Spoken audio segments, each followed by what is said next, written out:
नमस्कार दोस्तों, स्वागत है आप सभी लोगों का जर्नी टू आई स्पीसीज के यूट्यूब चैनल पे। आशा करता हूँ आप सभी लोग अच्छे होंगे और पढ़ाई खूब धूमधाम से कर रहे होंगे। सबसे पहले अपना काम कर लेते हैं, उसके बाद कुछ ज़रूरी बातें करते हैं।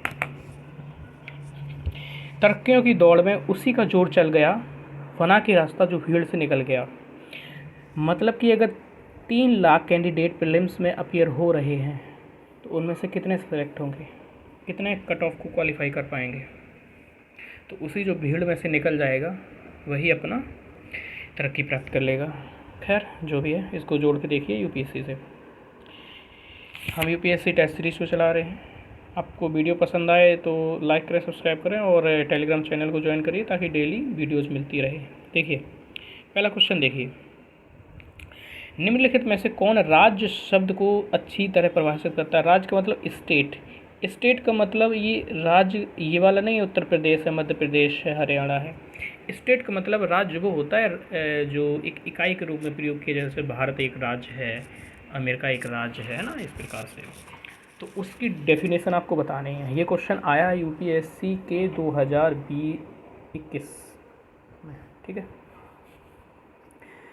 देखिए, बाहरी नियंत्रण से स्वतंत्र और संगठित सरकार रखने वाले व्यक्तियों का एक समुदाय एक निश्चित क्षेत्र पर स्थायी निवास से कब्जा कर लेता है। आपको समझ में बिल्कुल नहीं आएगा, ठीक है, फिर भी कोशिश करिए। एक निश्चित क्षेत्र के राजनीतिक रूप से संगठित लोग और उन पर शासन करने वाले और कानून और व्यवस्था को बनाए रखने, उनके प्राकृतिक अधिकारों की रक्षा करने, उनकी जीविका के साधनों की सुरक्षा करने का अधिकार रखते हैं।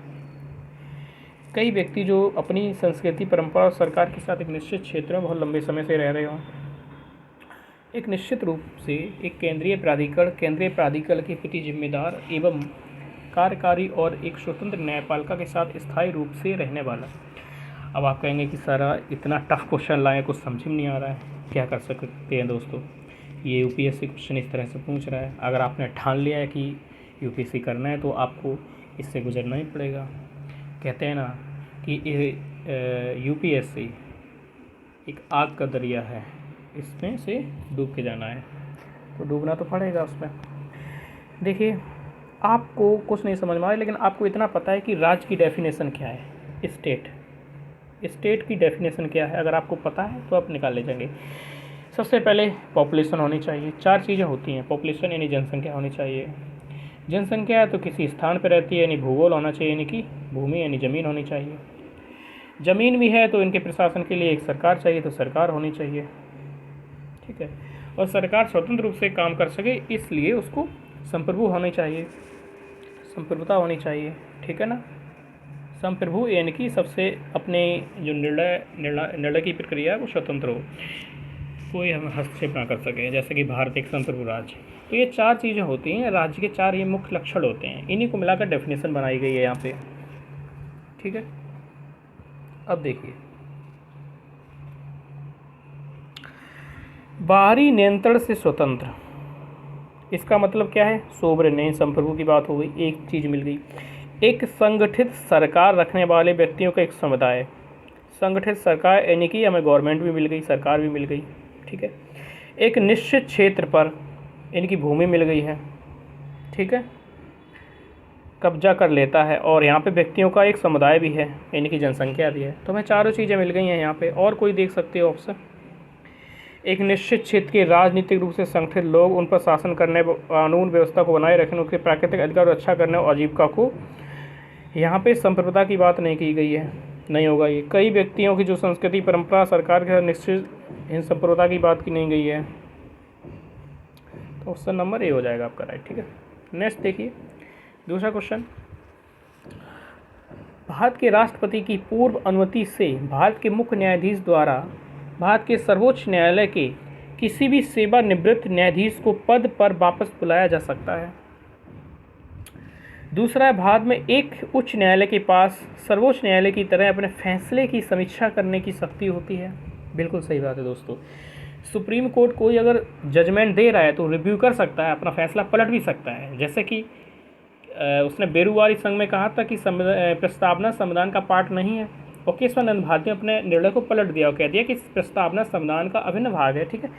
तो ये भी सही है, और ये शक्ति दोनों के पास होती है, सुप्रीम कोर्ट के पास भी और हाई कोर्ट के पास भी। दूसरा ये भी है कि कोई रिटायर्ड जज है उसको सर्वोच्च न्यायालय बुला सकता है with the recommendation of president of India. सी हो जाएगा इसका। ये देखिए तीसरा क्वेश्चन, निम्नलिखित के संदर्भ में सत्य कथन देखना है। यहाँ केवल एक नागरिकता और एक अधिवास है, एक नागरिकता और एक अधिवास है। केवल जन्म से ही कोई नागरिक राज्य का प्रमुख बन सकता है। राज्य का प्रमुख मतलब राष्ट्रपति की बात कर रहे हैं, ठीक है। किसी विदेशी को एक बार नागरिकता मिल जाने के बाद किसी भी परिस्थिति में उसे उससे वंचित नहीं किया जा सकता है। बताइए, इसको पॉज करिए और फिर आंसर दीजिए। और जितने अभी आपने सॉल्व कर पाए 5, 6, 7 हो सकता है सारे सॉल्व कर लें, तो कमेंट सेक्शन में जरूर बताइएगा, ठीक है। पहली बात, यहाँ पर एक ही नागरिकता है, सिंगल सिटीजनशिप है, और सिंगल ही डोमिसाइल है, सही बात है। दूसरा, कोई जन्म से ही भारत का प्रमुख, गलत है। भारत का प्रमुख बनने के लिए, राष्ट्रपति बनने के लिए केवल एक चीज़ होनी चाहिए, वह नागरिकता है। भारत का नागरिक होना चाहिए बस, ठीक है। दूसरा है कि अगर नागरिकता किसी विदेशी को मिल जाए किसी सी परिस्थिति में उससे वंचित नहीं किया जा सकता, गलत है। अगर वो भारत के संविधान के असम्मान कर रहा है, उसके प्रति किसी विदेशी राष्ट्र से मिल गया है, या फिर वो किसी विदेशी राष्ट्र की नागरिकता ग्रहण कर ली है, या देश से लगातार 7 वर्ष तक बाहर रहा हो, तो त्यागी जा सकती है ना। तो क्या है, केवल ऑप्शन ए हो जाएगा इसका। नेक्स्ट देखिए, अगला क्वेश्चन है, काफ़ी अच्छा है।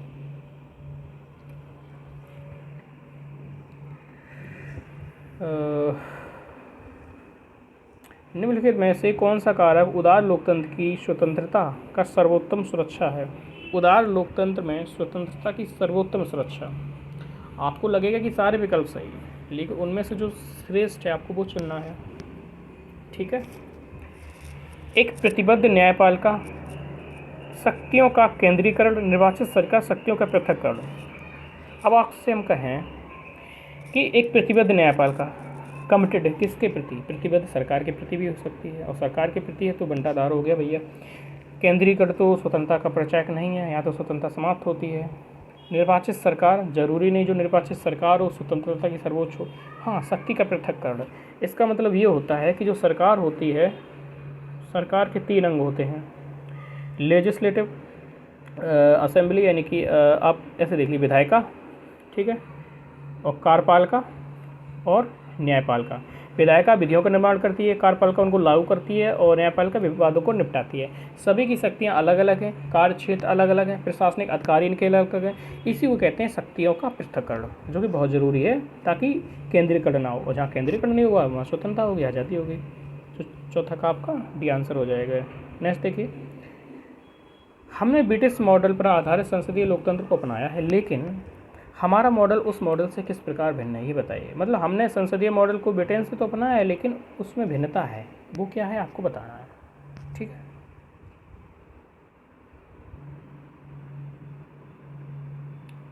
देखिए ऑप्शन, कानून के संबंध में ब्रिटिश संसद सर्वोच्च या संप्रभु है, लेकिन भारत में कानून बनाने की संसद की शक्ति सीमित है। भारत में संसद के किसी अधिनियम में संशोधन की संवैधानिकता से संबंधित मामलों को सर्वोच्च न्यायालय द्वारा संविधान पीठ को भेजा जाता है।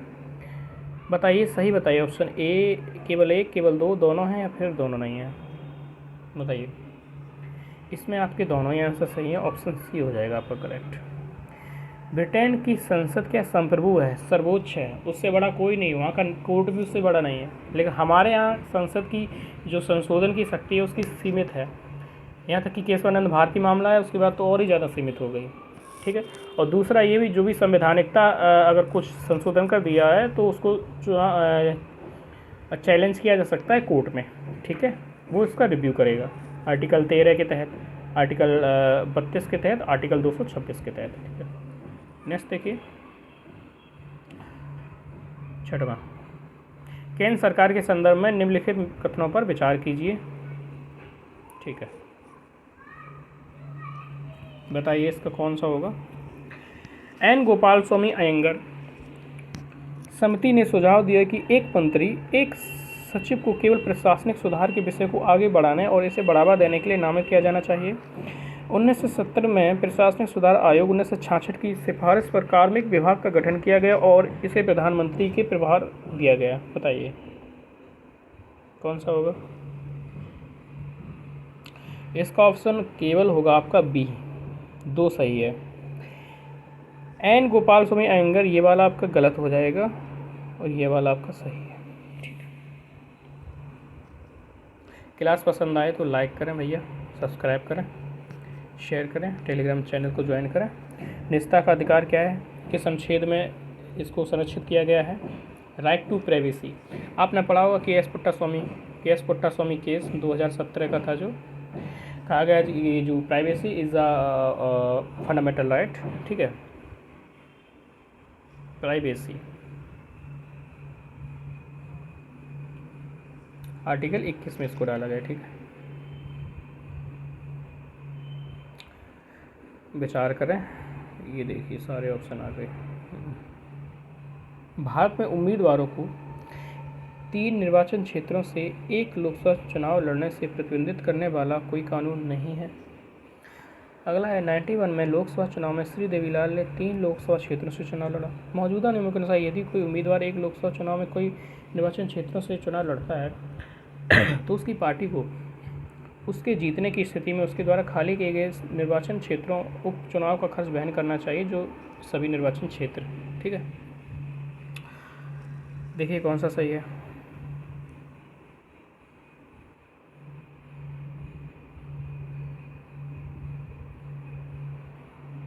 अगर हम बात करें कि देवीलाल 3 क्षेत्रों से लड़े थे, ये बात सही है, लेकिन उसके बाद फिर कानून आ गया था, तो ऐसा नहीं है कि कोई कानून नहीं है, कानून है। ठीक है, ये गलत है और इसका कोई खर्चा वो वहन नहीं करते हैं। ठीक है, ऑप्शन बी हो जाएगा आपका।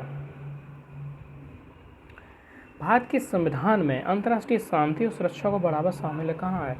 संविधान की जो प्रीएम्बल है उसमें है, डीपीएसपी में है, फंडामेंटल ड्यूटीज़ में है और 9th शेड्यूल में है। किस में है बताइए? इसका है आपका डीपीएसपी। डीपीएसपी का जो आर्टिकल नंबर जो आपका 51 है ना, इसमें कहा गया है। ठीक है,